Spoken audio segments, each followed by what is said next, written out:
بسم اللہ الرحمن الرحیم۔ ایک بادشاہ کو جنگل میں سفر کرتے ایک سانپ نے ڈس لیا۔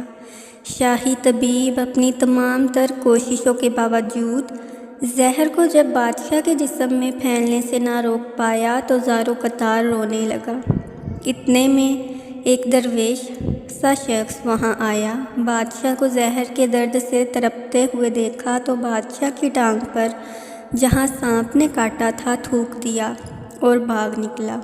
بادشاہ کے سارے ساتھی بادشاہ کی فکر میں تھے، اس لیے دیوانے کی اس حرکت پر کوئی بھی درویش کے پیچھے اسے گرفتار کرنے نہ گیا۔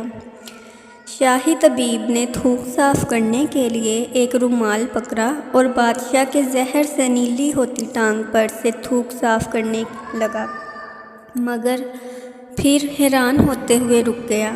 اس نے انگلی سے تھوک کو سانپ کے ڈسے پر اچھی طرح مل دیا، جس سے فوراً ہی زہر کا اثر زائل ہو گیا۔ بادشاہ ہوش میں آیا اور جب انہیں درویش کے تھوک کے قصے کا پتہ چلا تو بادشاہ نے فوراً حکم دیا کہ اس درویش کو فوراً ڈھونڈ کر حاضر کیا جائے۔ سپاہی چاروں طرف پھیل گئے اور تھوڑی ہی دیر میں درویش کو ایک درخت کے نیچے جا لیا اور پکڑ کر بادشاہ کے سامنے پیش کیا۔ بادشاہ نے ادب سے درویش سے کہا، ہم گناہ گاروں کی آنکھ آپ کو پہچان نہ سکی، جس کے لیے میں معذرت چاہتا ہوں۔ آپ سے درخواست کرتا ہوں کہ میری طرف سے یہ قیمتی پوشاک اور عربی گورا قبول کیجیے۔ درویش نے مسکرا کر بادشاہ کی طرف دیکھا اور بولا، یہ گورا اور یہ پوشاک بہت قیمتی ہے۔ میں یہ پوشاک پہن کر اس گورے کے لیے گھاس کاٹوں گا تو اچھا نہیں لگوں گا۔ بادشاہ نے کہا، آپ فکر نہ کریں، گورے کے ساتھ خدمتگار بھی دیے جائیں گے۔ درویش بولا، اتنی قیمتی پوشاک، قیمتی گورے اور خادموں کے ساتھ میں رہوں گا کہاں؟ اس دفعہ بادشاہ مسکرایا اور بولا، آپ کے لیے ایک عالی شان رہائش گاہ بھی تعمیر کی جائے گی۔ درویش نے پوچھا، اتنے مال اور دولت اور خادموں کے ساتھ اس رہائش گاہ میں تنہا رہوں گا؟